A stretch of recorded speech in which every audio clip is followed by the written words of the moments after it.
Viking Ale review.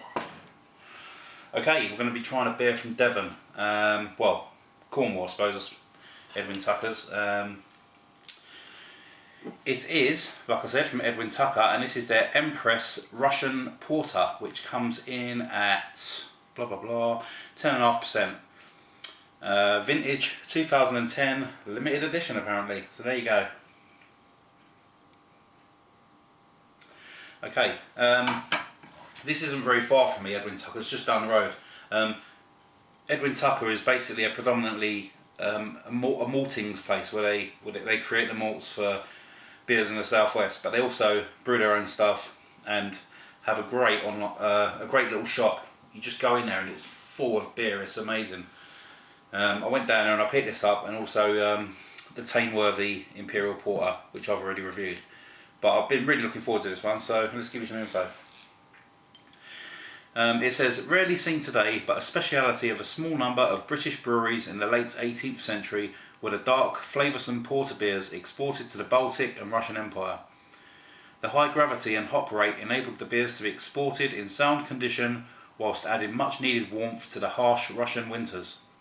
So highly regarded did this style of beer become that it proved to be a favourite of the Russian aristocracy, and in particular the Empress's choice. Sorry, I'm a bloody idiot. It is actually brewed by the Tameworthy Brewery, which is next door to Tucker's Maltings. So there you go. I learned something there. It says Edwin Tucker's Empress Russian Porter is designed to mature and improve in a bottle over several years. This bottle is one of only 1,786 produced for the 2010 vintage. So there you go. I've let it age for a week, and so let's give it a go.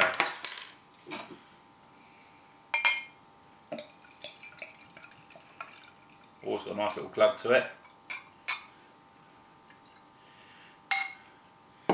And look at that, that is zero carbonation on that one. That is another completely jet black beer.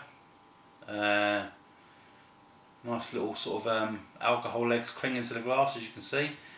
It just looks really nice, doesn't it? It looks really pretty. Let's give it a nose. I just know this is going to be nice now.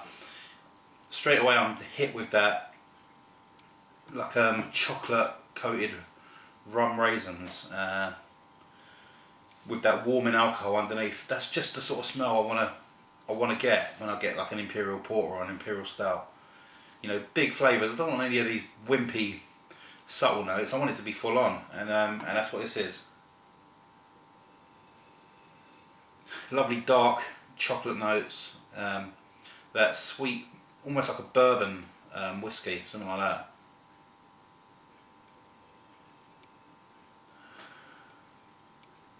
A slight, like I said, you're getting that slight alcohol sort of hit coming through as well, giving it a slightly, almost like a slight metallic sort of flavour, but smell. But it smells really, really good. So let's give it a go. Cheers, guys.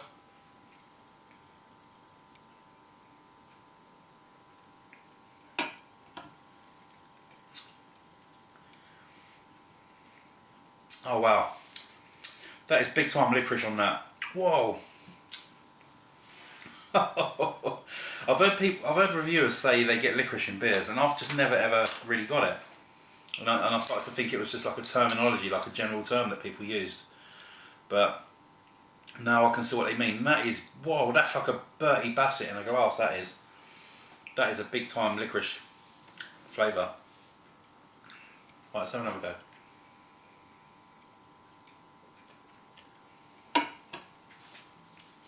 The first hit you get is a big, dark, sweet licorice. I mean, it's just like wallop on your tongue.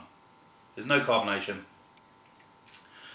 And then that sort of almost goes sweeter and sweeter until you think it, you know, just before it gets sort of almost sickeningly sweet, it starts to fade into this very rich, dark coffee flavour,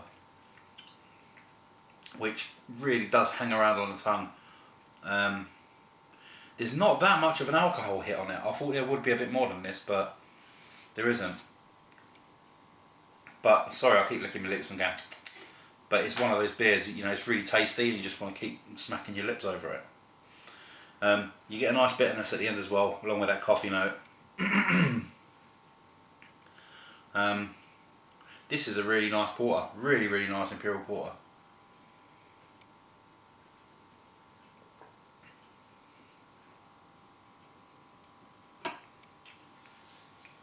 There's a nice sour tang to it as well, which I suppose you do get when you have a really sort of strong licorice. This won't appeal to everyone, not at all, but this is right up my alley. Big, strong flavours, no carbonation, so it goes down very smooth.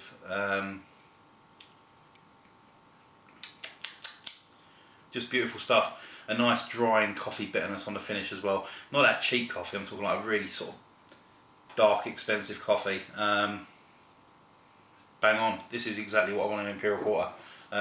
So there you have it. I can see this one, when you age it, I could maybe that licorice might probably sort of knock down a couple of pegs, but as it is, I mean, it's a couple of years old. There's some old sediment in the bottle there, but that just hasn't moved. Excuse me. That's really nice. What am I going to give that? Compared to the Tameworthy, I preferred the Tameworthy Imperial Russian Porter because it was a slightly more sweeter. I'm not a massive fan of licorice, but I really can appreciate it when it's in this beer. So Edwin Tucker's Empress Russian Porter, vintage 2010 edition, is going to get a 9 out of 10. Beautiful beer. If you can't get it, let me know and we'll sort it out in a beer trade. That is really good. That also goes for the Tameworthy one as well. So there you have it. Thanks very much, guys. I'm going to sit and sip on this and watch a couple of world cinema movies, you know, to educate myself. See you again soon. Cheers.